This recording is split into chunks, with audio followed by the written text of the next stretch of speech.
आज पाहणार आहोत व्हेज पुलाव कसा बनवायचा. तर त्याच्यासाठी इथे व्हेजिटेबल कापून घेतलेले आहेत.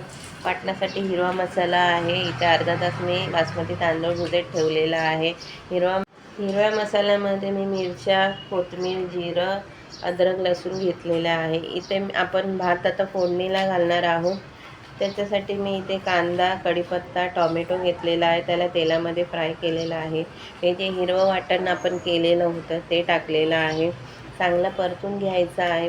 परतवल्यावरती आपले हे जे व्हेजिटेबल आहेत ते टाकायचे आहे. घरात जे काय अवेलेबल असतील व्हेजिटेबल ते आपल्याला याच्यात टाकायचं आहे.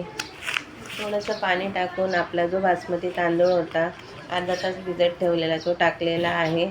मीठ आणि कस्तुरी मेथी टाकून आपल्याला 3 ते 4 शिट्यामध्ये भात हा शिजून घ्यायचा आहे. पाहू शकता इथे व्हेज पुलाव आपला हा तयार आहे.